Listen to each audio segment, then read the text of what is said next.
Hello बच्चों। Next हमारा mind map series के अंदर नेक्स्ट चैप्टर है हमारे पास breathing and exchange of gases का माइंड मैप। शुरू करते हैं इसको। फर्स्ट पोर्शन आ जाता है, हम इसको करते हैं क्या, डेफिनेशन की process of exchange of oxygen from the atmosphere with carbon dioxide produced by the cells is called breathing या फिर रेस्पिरेशन। देन हम बात करते हैं रेस्पिरेटरी ऑर्गन्स की। तो फर्स्ट आता है हमारे पास lower vertebrates, invertebrates like sponges, coelenterates, flatworm exchange करते हैं गैसेस को via their entire body surface. Then earthworm जो है यूज करते हैं मॉइस्ट क्यूटिकल एंड इंसेक्ट को have a network of tubes to transport करते हैं एटमॉस्फेरिक एयर को within the body. Then aquatic arthropods जो प्रेजेंट होते हैं एंड मोलस्क यूज करते हैं वेस्कुलराइज स्ट्रक्चर को जिसको हम बोलते हैं गिल्स। देन वेस्कुलराइज बैग जो होते हैं जिसको हम बोलते हैं लंग्स यूज होते हैं for terrestrial forms. Then among vertebrates fishes जो हैं यूज करते हैं gills. Amphibia, reptilia, birds, mammals use करते हैं लंग्स को। फ्रॉग कैन रेस्पायर कर सकता है थ्रू देयर स्किन जिसको हम बोलते हैं cutaneous respiration. Human respiratory system normal है कि एक्सटर्नल नोस्ट्रल से शुरू होता है, then nasal passage, nasal chamber, pharynx, then है लाइसिनोफेरिंग्स, देन है larynx region in trachea. Trachea divide करता है एट 5 वर्टिब्रा जिसको हम बोलते हैं thoracic into right and left primary bronchi. Then है secondary and tertiary bronchi and bronchioles, then है टर्मिनल ब्रोंकियोल्स जो कि थिन होते हैं। इरेगुलरली वोल्ड वेस्कुलराइज्ड बैग लाइक स्ट्रक्चर होते हैं जिसको हम एल्वियोलाई बोलते हैं। देन हम बात जाते हैं रेस्पिरेटरी सिस्टम पे। इसके अंदर कंडक्टिंग पार्ट प्रेजेंट होता है, रेस्पिरेटरी एक्सचेंज पार्ट प्रेजेंट है। देन है लंग्स जो है सिचुएटेड होते हैं in the thoracic chamber which is an anatomically air tight chamber होता है। देन है any change in the volume of the thoracic cavity reflect होता है इन लंग्स के अंदर। It is very important as we can not directly alter the pulmonary volume. Then steps क्या होता है रेस्पिरेशन की, ब्रीदिंग होता है, देन डिफ्यूजन होता है, then transport, then diffusion of gases and then utilization of O2।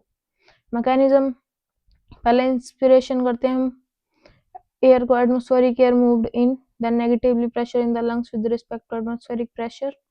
Diaphragm contract करता है, एक्सटर्नल इंटरकोस्टल मसल्स जो है कॉन्ट्रैक्ट करती हैं। रिब्स स्टर्नम मूव कर जाते हैं अपवर्ड विच इंक्रीज करता है volume of the thoracic chamber in the dorso ventral axis. Then intrapulmonary pressure जो है डिक्रीज करता है। एक्सपिरेशन की बात करें तो एल्वियोलार एयर जो है रिलीज आउट हो जाती है, इंट्रापल्मोनरी प्रेशर जो है हाई हो जाता है, रिलैक्सेशन होता है डायफ्राम का। इंट्रापल्मोनरी प्रेशर जो है इंक्रीज करता है, कॉज करता है explosion of air from the lungs. Respiratory volume and capacities की बात करें, टाइडल वॉल्यूम होता है जिसको हम बोलते हैं टीवी। वॉल्यूम ऑफ एयर जो है इंस्पायर्ड होता है और एक्सपायर्ड होता है during a normal respiration. It is approx 500 ml होता है। हेल्दी मैन कैन इंस्पायर कर सकता है और एक्सपायर कर सकता है approximately 6000 to 8000 ml per minute. Inspiratory IRB की बात करें तो इनका एवरेज होता है 2500 ml से 3000 ml तक।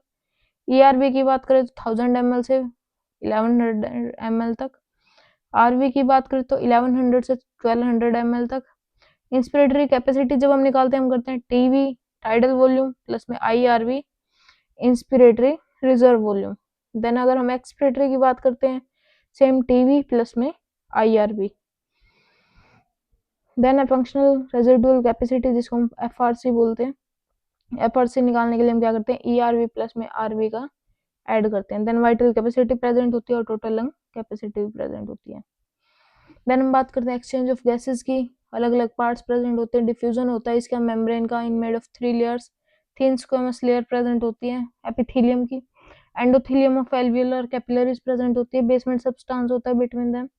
इट्स टोटल थिकनेस होती है less than 1 mm, hence every condition is favourable होती है for respiration in our body.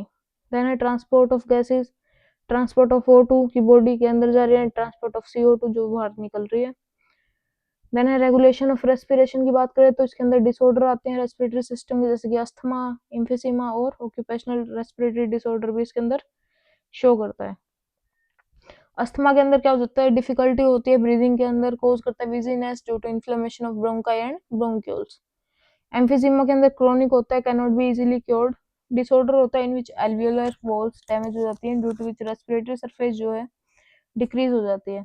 Reason होता है इसका cigarette smoking. Then occupational respiratory disorder in stone breaking industry, so much dust is produced, long exposure can give rise to inflammation leading to fibrosis, जो कि cause करता है serious lung damage and workers in such industries जो हैं उनको mask पहनना जरूरी होता है। इसके साथ जो हमारा ये वाला सेक्शन है breathing and exchange of gases का माइंड मैप है ये खत्म हो गया।